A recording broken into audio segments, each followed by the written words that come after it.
Hello students, welcome to Arise Electrical Academy. आज video का तीसरा दिन है। दूसरे दिन हम आपको सिलेबस के बारे में बताए थे, तो आज हम आपको नेटवर्क के बारे बेसिक नेटवर्क और नोडल एनालिसिस के बारे में बताएंगे। तो हम नोडल एनालिसिस के बारे में बताते हैं। जैसे नेटवर्क क्या है? Network open or closed path concept. Network क्या है? Network open or closed path concept का open or closed path concept. All interconnected system are network. सभी इंटरकनेक्टेड सिस्टम को नेटवर्क कहते हैं। सर्किट क्या है? Closed path analysis. सर्किट को क्लोज्ड पथ एनालिसिस को सर्किट कहते हैं। जैसे एग्जाम्पल के रूप में हम देखते हैं, तो अभी बता रहे हैं एग्जाम्पल। ब्रांच किसी भी दो नोड के बीच एलिमेंट को ब्रांच कहते हैं। किसी भी दो नोड के बीच एलिमेंट को ब्रांच कहते हैं। तो हम आपको बताते हैं एग्जाम्पल लेके।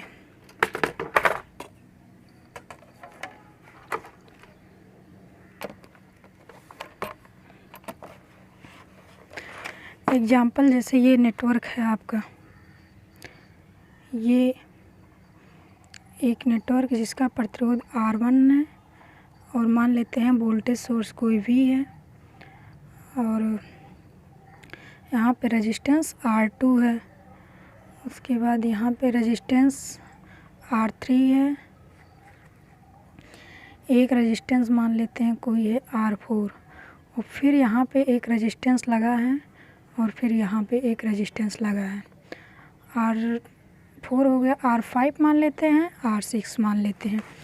तो हम एक इंटरकनेक्टेड सिस्टम को नेटवर्क कहते हैं। तो यहाँ पे रेजिस्टेंस सब आपस में क्या है? इंटरकनेक्टेड है। तो इसको हम क्या कहेंगे? यहाँ पे रेजिस्टेंस है, यहाँ पे रेजिस्टेंस है, नेटवर्क कहते हैं। और सर्किट क्या कहते हैं? Circuit closed path analysis. Circuit जहाँ तक इसमें करंट फ्लो करे, वोल्टेज लगा, वोल्टेज सोर्स के कारण कुछ करंट फ्लो करे, करंट यहाँ जाएगी, इस पथ में जाएगी, और इसमें जाएगी, इसमें जाएगी, इसमें भी जाएगी। करंट यहाँ नहीं जाएगी इस वाले पथ में, क्योंकि ये यहाँ भी नहीं जाएगी, क्योंकि ये करंट यहाँ I बराबर 0 होगा, यहाँ भी I बराबर 0 होगा, क्योंकि ये क्या है? ओपन है। तो हम इतने ही पार्ट को क्या कहेंगे कि ये इतना ही पार्ट सर्किट कहलाता है। जहाँ मतलब सर्किट जहाँ तक करंट फ्लो होती है उसको सर्किट कहते हैं। और पूरे सिस्टम को यहाँ से यहाँ तक पूरा, चाहे करंट फ्लो हो या ना हो, उसको नेटवर्क कहते हैं। तो ब्रांच किसे कहते हैं? ब्रांच, फिर अब ब्रांच देखते हैं। तो दो नोड के बीच एलिमेंटल कनेक्शन को, किसी भी दो नोड के बीच एलिमेंट को ब्रांच कहते हैं। किसी भी दो नोड, मान लेते एक नोड ये है आपका और एक नोड ये है, इनके बीच जो ब्रांच है, इस किसी भी दो नोड के बीच एलिमेंट, जो मतलब ये एक नोड ये है, एक नोड ये है, इनके बीच जो एलिमेंट है इसी को ब्रांच कहते हैं। चाहे ये नोड है आपका, इसके और इसके बीच में, ये भी ब्रांच कहलाती है। और ये नोड है, ये भी नोड है, इसके बीच में एक नोड ये है, ये इस नोड और इस नोड के बीच में ये एलिमेंट है, तो ये एक ब्रांच है, ये एक ब्रांच है। तो ऐसे ब्रांच कहते हैं। नोड किसे कहते हैं? नोड जहाँ पे ब्रांच मिलती हैं, दो या दो से अधिक ब्रांच जहाँ पे मिलती हैं, ये ब्रांच है, ये ब्रांच, जहाँ पे मिलती हैं उसको नोड कहते हैं। तो जैसे ये ब्रांच जहाँ पे मिलती हैं उसको नोड कहते हैं। नोड दो प्रकार के होते हैं। एक नोड 2 टाइप के होते हैं। एक होता है प्रिंसिपल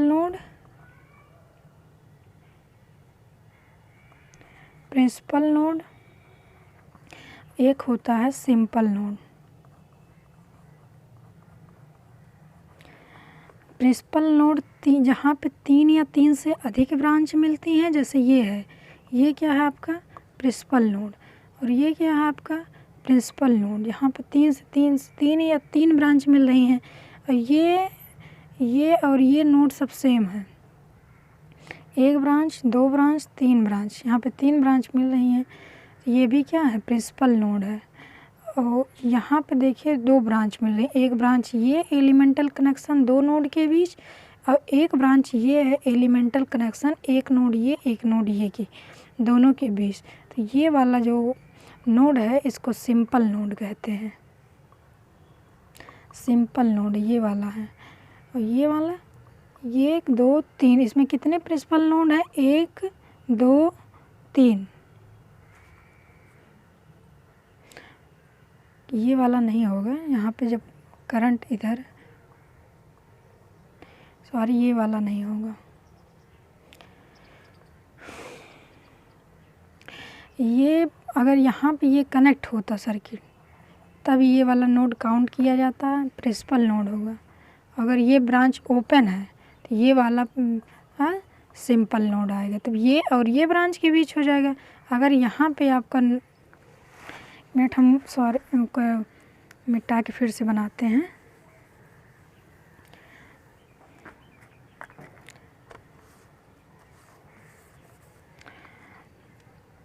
जैसे सिंपल नोड और प्रिंसिपल नोड, जैसे एक ये रेजिस्टेंस लगा है और एक यहाँ पे मान लेते हैं voltage source plus minus 5 volt का लगा है, और एक यहाँ पे रेजिस्टेंस R3 लगा है, यहाँ पे एक रेजिस्टेंस R2 लगा है, और यहाँ पे एक प्लस माइनस 15 वोल्ट का कोई वोल्टेज सोर्स लगा है। ठीक, तो ब्रांच ये दो नोड के बीच में जो एलिमेंटल कनेक्शन होता है उसको ब्रांच कहते हैं। और सिंपल नोड जहाँ पे मतलब दो ब्रांच के बीच का जो नोड होता है उसको सिंपल नोड कहते हैं। और अगर यहाँ पे एक रेजिस्टेंस लगा दें तो यहाँ पे और तीन या तीन से ब्रांच जहाँ मिलती हैं उसको प्रिंसिपल नोड कहते हैं। तो ये प्रिंसिपल नोड हो गया आपका, ये प्रिंसिपल नोड हो गया, तीन ब्रांच मिल रही हैं। ये आपका सिंपल नोड जहाँ पे एक दो ब्रांच मिल रही हैं।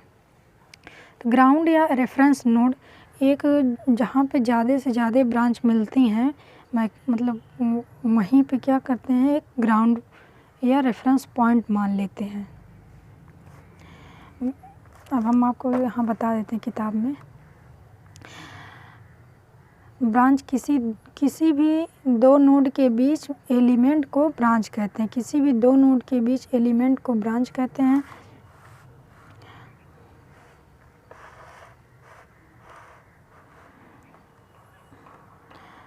नोड जहाँ पर एक से अधिक ब्रांच मिलती हैं, नोड क्या होते हैं जहाँ पर एक से अधिक ब्रांच मिलती हैं।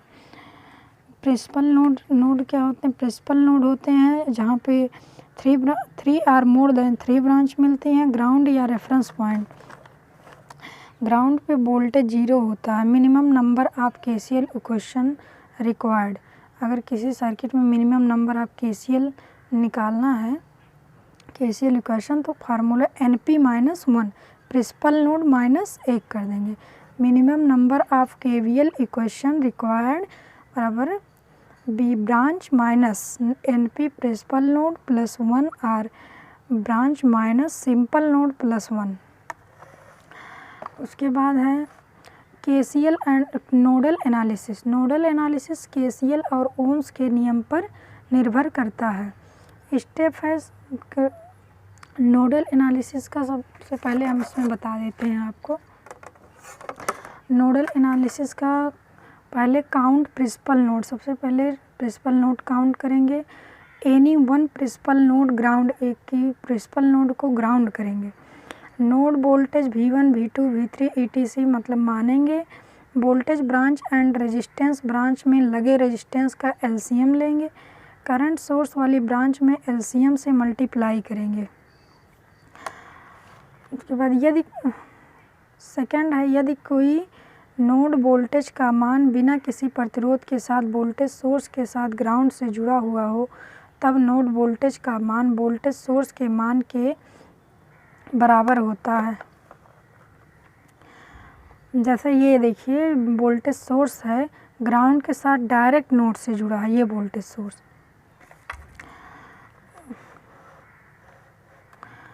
तो इसको इस नोड का वोल्टेज जो होगा प्लस 15 वोल्ट होगा, यहाँ प्लस के साथ जुड़ा है प्लस 15 वोल्ट होगा।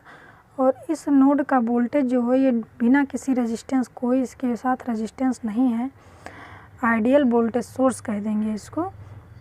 तो ये सीधे ग्राउंड से, ग्राउंड के साथ नोड से जुड़ा है, तो इस नोड का जो वोल्टेज होगा प्लस 5 वोल्ट होगा। Super node method, super node method जैसे दो नोड के बीच में, दो प्रिंसिपल नोड के बीच में अगर वोल्टेज सोर्स बिना किसी रेजिस्टेंस के है तो यहाँ पे सुपर नोड मेथड का प्रयोग किया जाता है। क्वेश्चन पूछा जाता है super node method, super node किसे कहते हैं? तो दो नोड के बीच में अगर आइडियल वोल्टेज सोर्स लगा है तो उसे सुपर नोड कहते हैं। तो हम आपको बताते हैं ये nodal analysis, nodal analysis LCM method से हम बताते हैं। तो जैसे यहाँ पे रेजिस्टेंस 1 ओम, 6 ओम, 12 ओम और एक 6 वोल्ट की बैटरी है और एक 2 एम्पियर का करंट सोर्स है। प्रिंसिपल सबसे पहला जो पॉइंट है क्या करेंगे, प्रिंसिपल नोड की पहचान करें, उसके बाद तथा नोड वोल्टेज का मान V1, V2, V3 लिखें। सबसे पहले हम प्रिंसिपल नोड की पहचान करेंगे। सबसे पहले इसमें कितने प्रिंसिपल नोड है, जहाँ से 3 या 3 से अधिक ब्रांचेज हैं, तो यहाँ पे ये क्या है, प्रिंसिपल नोड है। यहाँ पे 3 ब्रांचेज हैं तो हम लिख लेंगे इसको NP1 और इसको क्या लिखेंगे NP2। 2 प्रिंसिपल नोड है यहाँ पे, तो हम एक, उसके बाद दूसरा पॉइंट क्या है, ग्राउंड और रेफरेंस नोड मानेंगे। पहले हम प्रिंसिपल नोड की पहचान करेंगे, दूसरा हम ग्राउंड या रेफरेंस मानेंगे। तो हम एक नोड को क्या करते हैं, ग्राउंड मान लेते हैं। ग्राउंड मानने के बाद तीसरा पॉइंट क्या लिखा है, वोल्टेज सोर्स ब्रांच तथा रेजिस्टेंस ब्रांच के रेजिस्टेंस के एलसीएम लेंगे। मतलब वोल्टेज सोर्स ब्रांच ये है, इसके साथ जो रेजिस्टेंस लगा है और रेजिस्टेंस ब्रांच में जो रेजिस्टेंस लगा है उसका एलसीएम लेंगे। करंट सोर्स के साथ जो रेजिस्टेंस लगा है उसका हम एलसीएम नहीं लेंगे। करंट सोर्स के साथ चाहे जितना रेजिस्टेंस 2 ओम, 4 ओम, 10 ओम लगा होता है उसका कोई मतलब नहीं होता सीरीज में अगर लगा है तो करंट सोर्स के साथ। तो फिर हम यहाँ इसका एलसीएम लेंगे। एलसीएम लेंगे तो 6 और 12 के एलसीएम कितना, 12 हो जाएगा। तो हम इसको 12 बनाने के लिए, अब इसको हम 12 बनाने के लिए कितने, 2 से मल्टीप्लाई करेंगे। इस वोल्टेज का मान लेते हैं, इस नोड का वोल्टेज है V1 वोल्टेज, तो 2 से मल्टीप्लाई करने 6 को हम 12 बनाने के लिए एलसीएम क्या है, 6 और 12 का एलसीएम लेंगे तो 12 लिए। तो 6 को 12 बनाने के लिए 2 से मल्टीप्लाई करेंगे। ठीक, जो 6 है 6 को हम 12 बनाने के लिए 2 से मल्टीप्लाई करने के लिए लिखेंगे 2V1, नोड वोल्टेज में 2 से ही मल्टीप्लाई करेंगे और बराबर में जो इसके साथ 6 ओम के साथ जो बैटरी लगी है उसमें भी 2 से मल्टीप्लाई करेंगे। और पोलरिटी यहाँ पे अगर पॉजिटिव है, यहाँ पर नेगेटिव, तो पॉजिटिव है तो इधर भी पॉजिटिव लिखेंगे। तो किससे मल्टीप्लाई करेंगे, 2 से, 6 दूनी 2,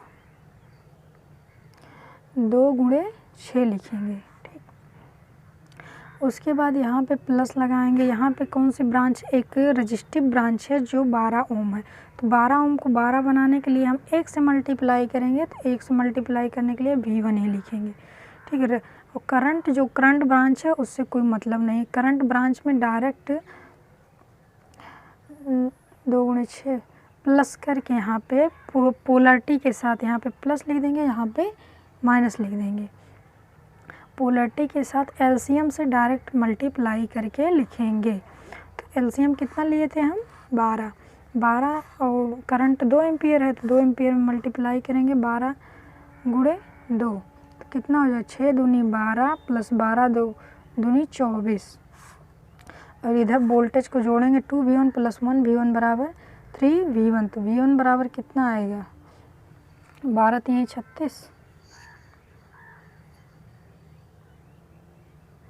12 आएगा 12 वोल्ट। ठीक तो हम V1 बराबर कितना आ गया 12 वोल्ट। अब हम चाहे इस ब्रांच में करंट निकाल लें, अगर मान लीजिए इसमें I हमको निकालना है तो I बराबर क्या हो जाएगा I बराबर V1 12/12 बराबर 1 एम्पियर। ठीक तो किसी भी ब्रांच में अब हम करंट निकाल सकते हैं तो फिर हम यहीं पे नोडल एनालिसिस सॉल्व करने के लिए ऐसे ही सॉल्व करते हैं। तो हम तो नोडल एनालिसिस को अच्छे से एक बार में बताते हैं। सबसे पहले क्या करते हैं हम सबसे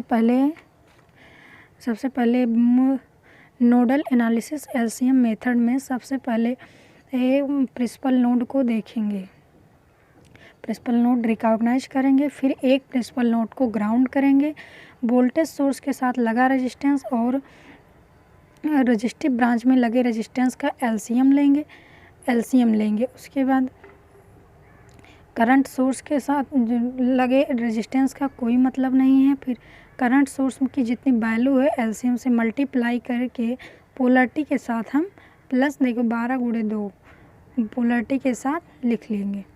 उसके बाद नोड वोल्टेज का मान फाइंड कर लेंगे। इस तरह से आप नोडल एनालिसिस विधि से किसी भी नेटवर्क को सॉल्व कर सकते हैं। तो हम आपको और आगे बताते हैं। फिर अब इसमें देखिए क्या है सेकंड, यदि कोई नोड वोल्टेज का मान बिना किसी प्रतिरोध के साथ के वोल्टेज सोर्स से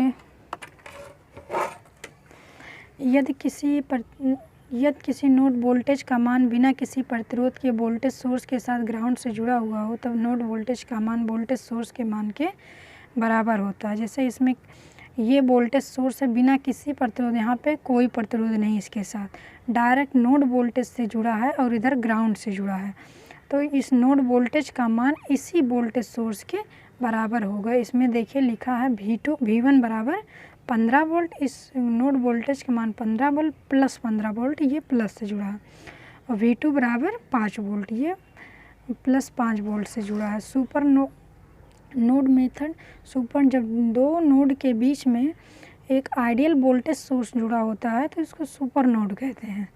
इसके साथ कोई रेजिस्टेंस नहीं है तो इसको आइडियल वोल्टेज सोर्स कहते हैं। आगे देखते हैं क्या है।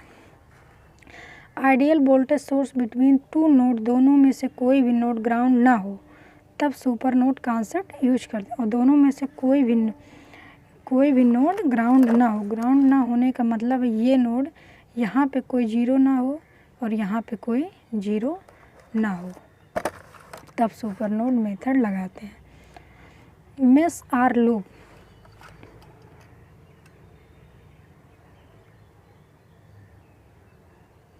मेश आर लूप का कॉन्सेप्ट बताते हैं। देखिए जैसे ये है, इसमें मेश कितने हैं, 1 2 साफ बना लेते हैं।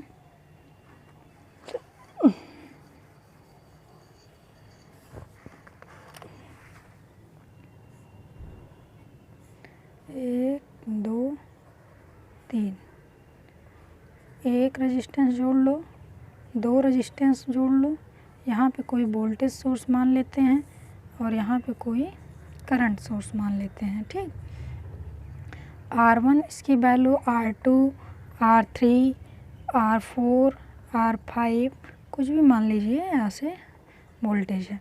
तो यहाँ पे मेश की संख्या क्या है, सबसे छोटा बंद, मेश का डेफिनेशन क्या होता है, सबसे छोटा बंद परिपथ होता है।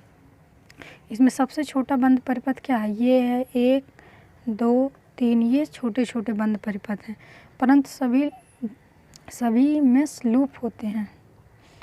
मेस क्या होते हैं सबसे पहले हम आपको बताते हैं।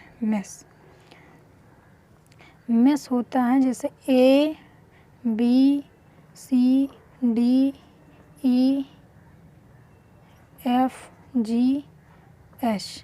तो इसमें एक ये मेस है, एक ये मेस है, एक ये मेस। इसमें कितनी मेस है? 3 मेस है। सबसे छोटे बंद परिपथ को मेस कहते हैं। लेकिन लूप किसे कहते हैं? ये 1 2 3 इसको स्वतंत्र लूप भी कहते हैं। मेस को लूप भी कहा जाता है। और एक ये लूप है जैसे A B C F G लिख नहीं रहा, F G H A B C F G H। ये क्या है? लूप है। मतलब कि ये एक यहाँ से लूप को दिखाते हैं, ये यहाँ से यहाँ तक ये क्या है? लूप है। उसके बाद कौन सा लूप है? इसके बाद ये भी लूप है एक A B C D E F G B C D E F G। ये क्या है? एक ये बना रहा है, ये भी एक लूप है। और उसके बाद ये भी एक लूप है। इससे बन जाए B C D E F G। ये इसका एक लूप है।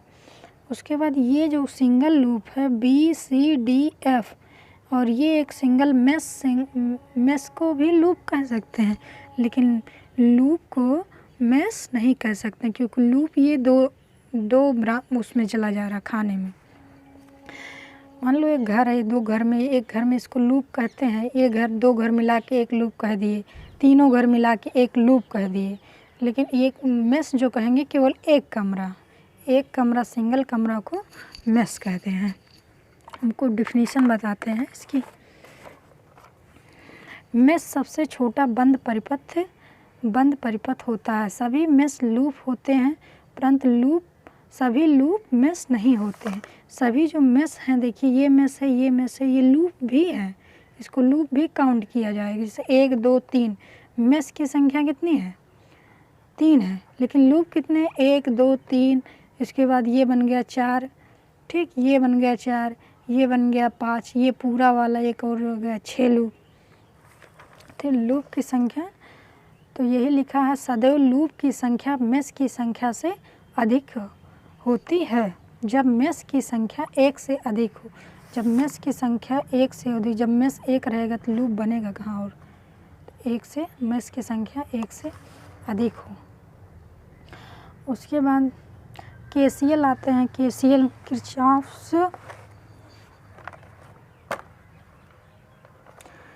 किरचॉफ्स पॉइंट लॉ और KCL Kirchhoff's first law. In any electrical network the algebraic sum of the current meeting at a point or junction is 0।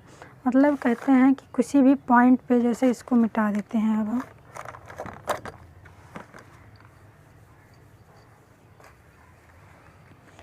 Kirchhoff ने बताया था कि जैसे ये कोई पॉइंट है, यहाँ से करंट आ रही है, यहाँ से करंट आ रही है, यहाँ से करंट आ रही है। मान लीजिए ये करंट है I1, ये करंट है I2, ये करंट है I3, और ये करंट है मान लो यहाँ से जा रही है I4, I5।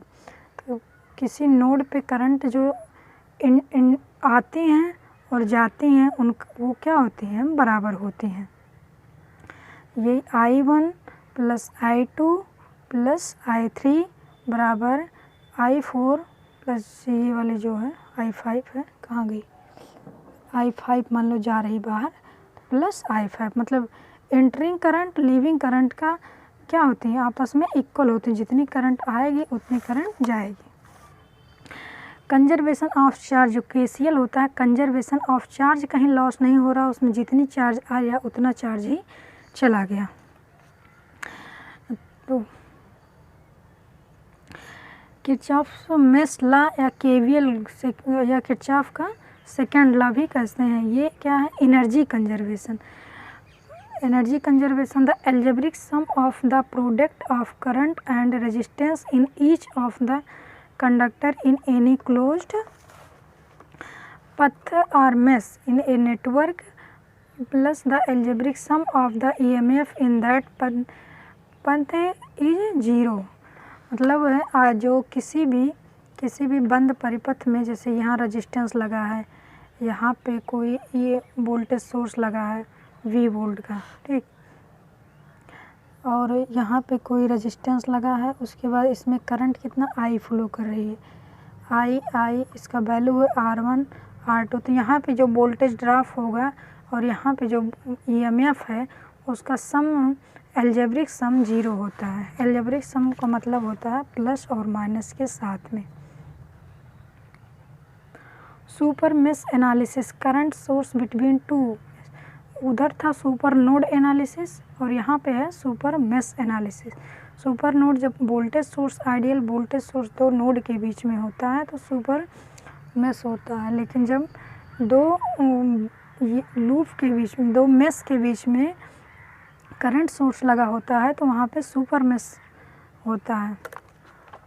Current division rule, current division, resistance parallel में जब जुड़े हों तो टोटल करंट ज्ञात होना चाहिए। करंट डिवीजन के लिए रेजिस्टेंस पैरेलल में जुड़े हों, ये R1 R2, और इसके बाद I1 बराबर होता है, इस ब्रांच में निकालना है I1 इंटू R2, तो ऊपर क्या रखेंगे R2 अपान R1 प्लस R2, दोनों को जोड़ लेंगे और इसमें करंट I2 निकालना हो, ये इस ब्रांच में I2, तो टोटल करंट लिखेंगे यहाँ पे वाली करंट, उसके बाद मल्टीप्लाई R1 पहले में ब्रांच जिसमें हमको नहीं ज्ञात करना है उसका रेजिस्टेंस लिखेंगे अपान I1 प्लस I2।